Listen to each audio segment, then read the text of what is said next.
Hi, my name is Jules, Head of Workshop Services for Evans Cycles.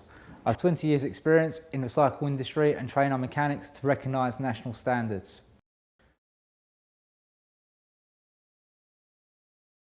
Okay, we're going to do the disc brake pads now, remove all the pads. First of all, we need to remove the wheel. Okay,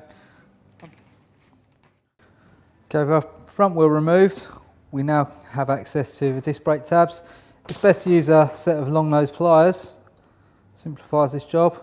Simply get hold of one tab, push it out towards the centre of the caliper and then pull down. The opposite side pad, exactly the same thing. Push in towards the centre, pull out. Sometimes you'll find there's a central spring clip which needs to be removed as well, which helps to return the brake pad back to its neutral position. Don't forget to take that part out. I've shown you a disc brake system with pads with no retainer. This particular disc brake system actually has a pad retainer. So before we can remove a pad, we need to remove a retainer. It's this bar that goes directly across here. Get our long nose pliers and gently, so with a pin out, we can just push down from the top so we have the pads. Just wiggle them until they come out completely.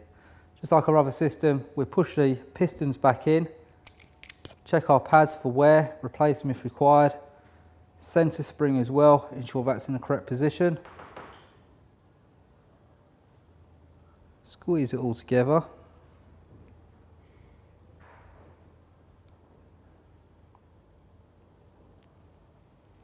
From the bottom of the caliper,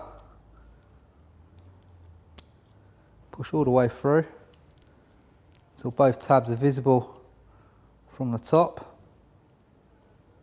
Now with our pad retainer pin, we'll push this through all the way until it's correctly seated. Now the pads can't come out.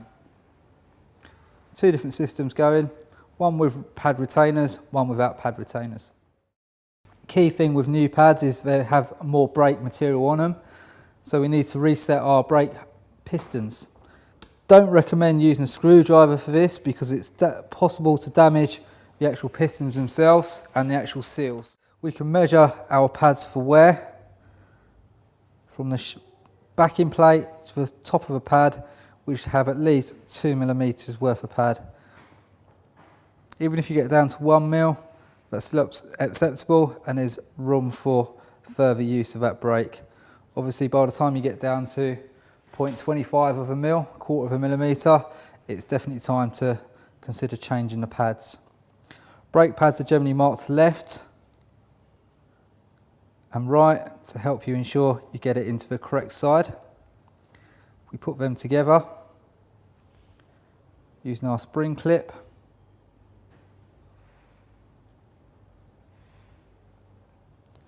Rebuild the pads, noting left and right,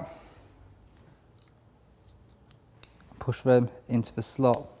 Need to ensure they go all the way in, they're firmly secured. If needed, you can use a pair of pliers to help you push them in,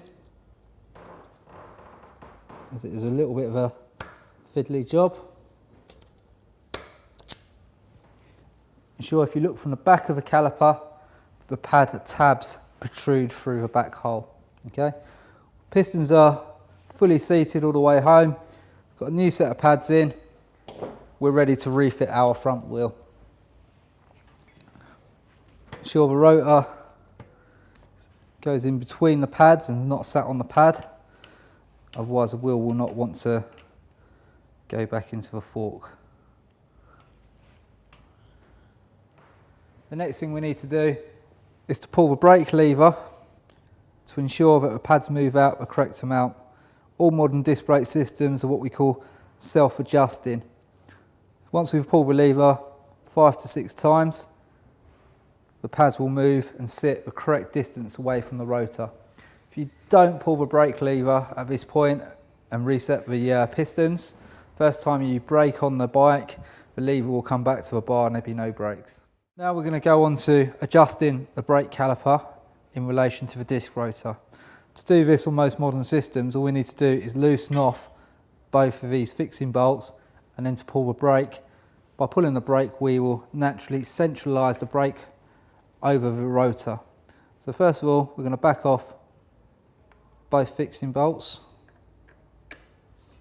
So with the brake loose, now we'll apply the brake. So now you can see while I'm holding the brake down, the caliper does not move around as much. In this position here, we tighten the bolts back up.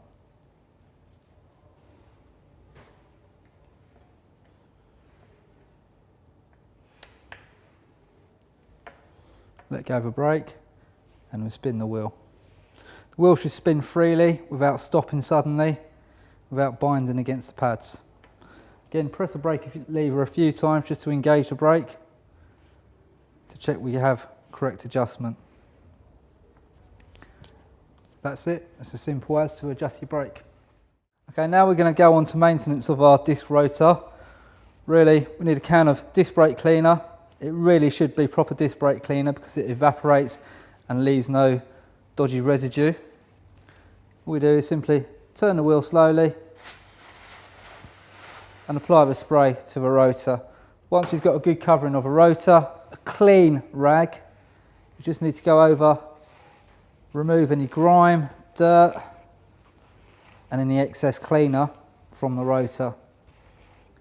Once it's been around a couple of times, you see the dirt on the rag, now have a nice clean rotor.